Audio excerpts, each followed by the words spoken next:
Khan, all right, Shalom. First and foremost, I'm going to give all praise to Yahweh, Ba'ashem Yahushai, Ba'ashem Ruchakwadash, double honors to the apostle of the great millstone. And salute out to you brothers out there preaching the word, sharing truth. All right, got this article here from Zero Hedge. It's entitled Doug Casey on the Debt Ceiling Farce, which is farce meaning basically a joke, and why the U.S. should declare bankruptcy. Okay. The debt ceiling debacle is underway as I believe the bill was passed in the U.S. House of Representatives. Okay, the bill was sent to the Senate, and that's where all the turmoil is going on, the disagreements, the divisions between the Republicans and Democrats in the Senate. So, the debt ceiling, the United States supposedly will run out of money June 1st, okay, which is basically like 3 weeks away. And, let's see what happens, okay? If the debt ceiling, to avoid the debt ceiling from hitting on June 1st, Esau will have to, Esau, Great Babylon. Esau is basically the managers,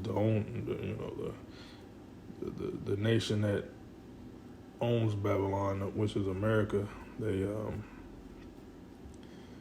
pass a debt ceiling. If they do, they will have to agree upon printing trillions and trillions of dollars, which is going to put more strain on the so-called American public, American citizens, inflation. If they don't pass it, I read somewhere, 8 million jobs will be terminated, all right, and amongst other things. Okay, so, they might pass it. But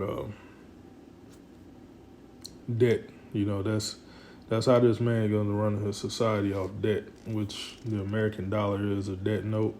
It's not backed by gold and silver, which the paper fiat currency, especially the American dollar, was built off of when it first came out, during the 1800s.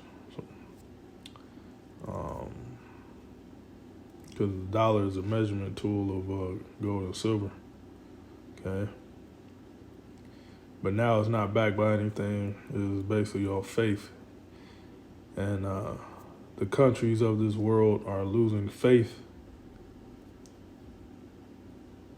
from the American dollar. That's why you got, these nations rising up to go against the dollar, like BRICS. BRICS is an acronym in Brazil.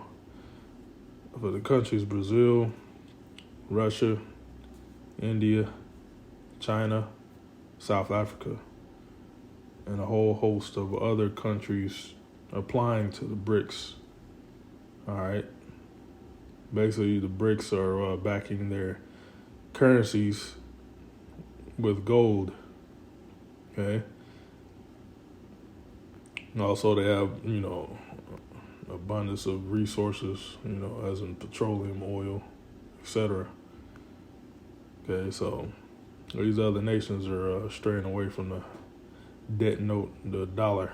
Okay, even the dollar ain't even backed by petroleum anymore, oil anymore, because Saudi Arabia turned their back on America and sided with the BRICS. So let me read this. I'm gonna grab scripture. The U.S. federal government has raised the so-called debt ceiling 104 times since 1944. Shouldn't they call it a debt target instead of a debt ceiling? The situation is completely, irredeemably out of control. It's a farce, quite laughable, except for the fact it is so deadly serious. Can they reduce the debt ceiling or the amount of debt, or even slow down its growth at this point? No.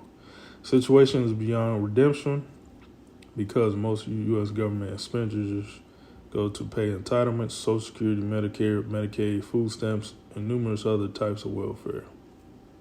Yeah. So all these government programs are at risk. All right, if the debt ceiling is not reached June 1st. Okay.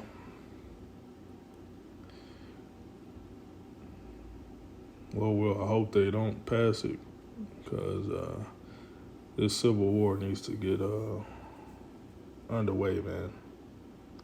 Isaiah 19, the Lord shall, let me grab that real quick. Go back to the Habakkuk. Isaiah 19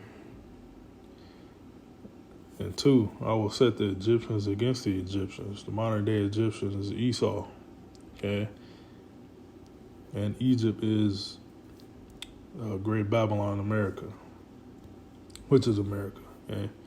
America is known as Great Babylon, Egypt, Sodom and Gomorrah, Rome, Greece, the beast, the head of the beast system. Okay? And they shall fight every one against his brother, and every one against his neighbor, city against city, kingdom against kingdom. Okay, that goes into civil wars. All right.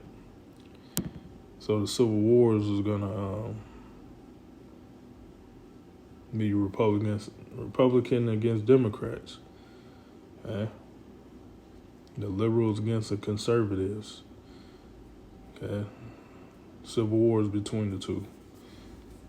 Those things will be very hard to cut at this point. Breaking the doggy dishes of millions of corrupted Americans will cause unrest. See that? Plus the so-called defense budget, which mostly supports the military-industrial complex while fomenting conflict, it actually much larger than disclosed because it should include $50 billion of foreign aid, costs of running outrageously large embassies over the world, CIA, black budgets of all types.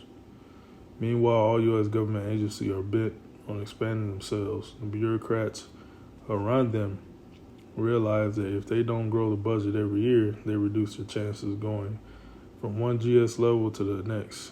Basically, GS is the pay scale. I think I forgot what GS means.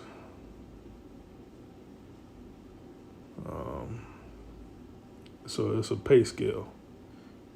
I think you got GS1 to GS 10 or 11 maybe. Or GS1 to, I vaguely remember, but it's basically a pay scale of government officials. They all go off pay scale, just like the military.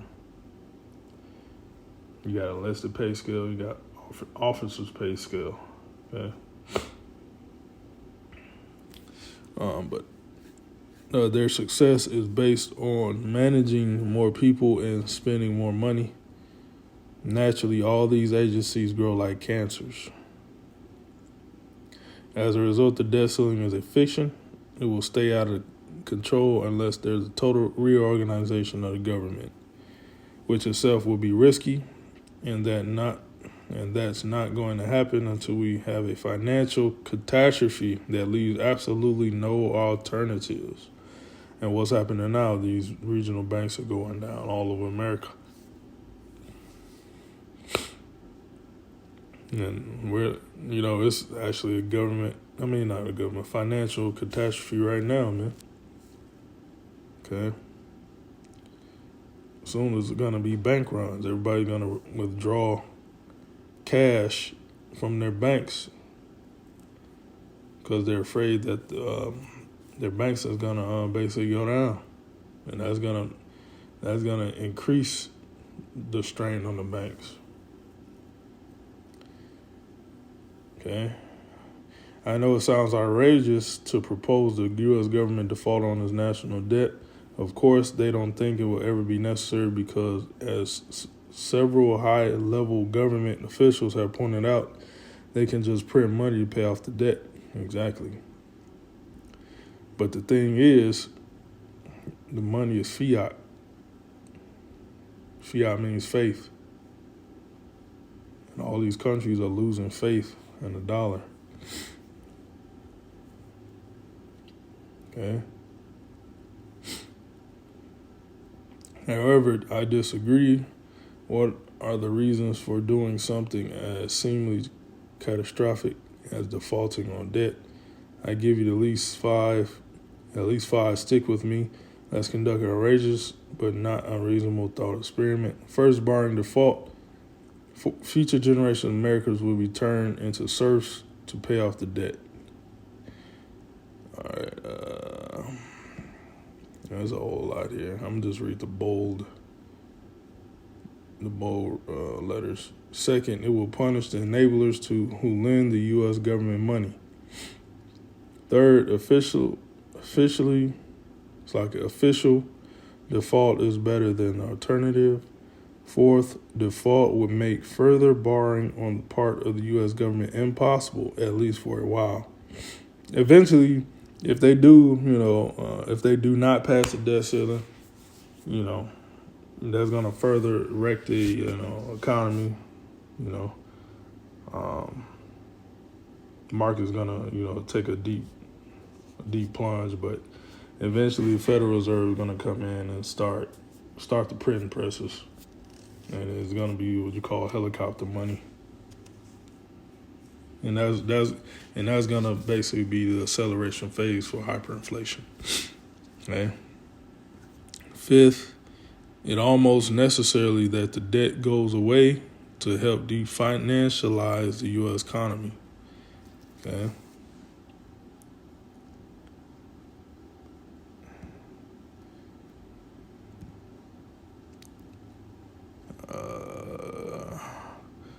My answer is that just because all the paper debt of the U.S. government goes away doesn't mean the real wealth in the world will disappear. Farms, factories, technology, skills of workers will still exist, but sound foundation with some new owners. Okay.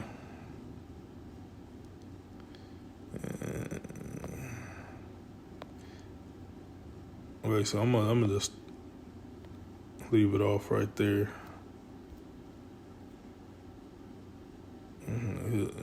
Hit up Habakkuk 2.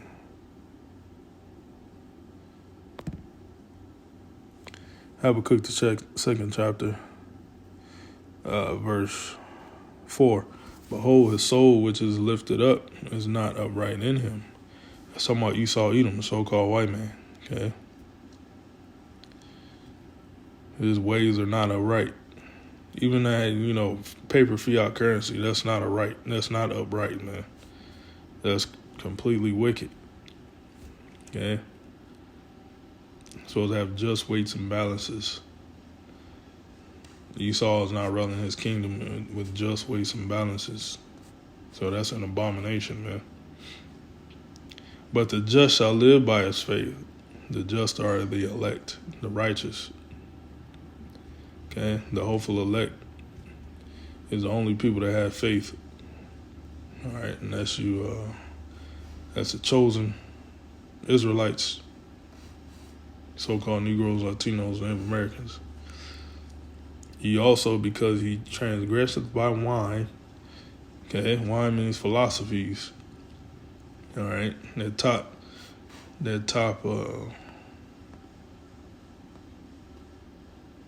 top philosophy is that paper fiat currency, the dollar bill.